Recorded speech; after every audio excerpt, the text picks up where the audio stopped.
This is the old-fashioned style, the head prune, and you'll see a lot of vineyards of Zinfandel which are all just like this. And you know, people still plant new vineyards like this today, but I think my own personal opinion was, you know, just because something was old-fashioned doesn't necessarily make it better. So here you just see these on the end, and they're just a way to finish off the row as far as the trellising goes. But one of the problems with this style is the inside of this gets a lot of fruit on top of fruit, and there's a real danger of rot and mold and so forth. You don't have as good airflow, sun exposure. So what I did was decided to put the Zinfandel on wires, and by doing that, you spread the fruit out this way, so it has a lot more sun and wind exposure, and then you can train the canopy upwards. Like John was saying, once you do some leaf pulling, all the fruit has good exposure, and it's a lot easier to take care of.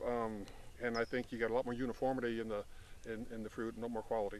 And definitely, you know, one thing on the Petite you also do is you leaf one side to let the warmth come. You know, we shade it from the afternoon sun, but open it up on the morning side to really get the airflow and some sun in there. But you can really moderate better on a head prune like that. It's really tougher to really kind of moderate which way the airflow, because it's a circle and not I guess a blind you would kind of term it as. That's right, yeah. And the Zin and the Petite actually have different.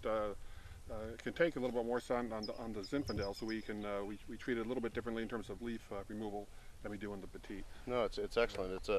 It's definitely a vineyard that we'll have to come back to and look at again, and really just kind of see, once this is in full growth and the fruiting starts to, you know, color up after veraison, you really start to understand why the fruiting zone is so important. But it's a nice little thing, you know, and I always comment, you know, Jack has 1, 2, 3, 4 spurs, you know, on each side. It's a really balanced style vine. You know, I guess you do less work in the vineyard when you're able to control the growth of the vine. You are. If you were to have more wood on each side, you'd have to then come back and do a lot of thinning, which is really a kind of a pain in the neck. It's better just to set the right amount of fruit to begin with and not have to worry about all that later on. And that's one thing I tell a lot of people, if they really want to understand Rockpile, you know, this isn't flat farming. This is aggressive hillside farming. I said driving tractors on 20-degree pitches. You know, you got guys walking up and down these hills. I mean, it's not the work on the vine, it's just getting around this ranch is the toughest part, I think. But, you know, we're probably, I would say about a 20-degree slope right here, and it gets steeper when we go down by the Petite. So, I mean, this is aggressive farming. This is, you got to really want to do it to be up and farm this. You know, this is, you know, dry creek, you know, you never really go over a hill unless it's a ditch, I guess.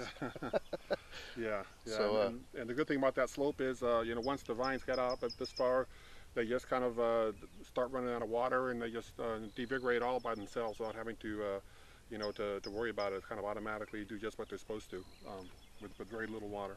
But as you see, you know, we're kind of starting to get into a little bit of flowering. They should probably pop maybe about 3 weeks.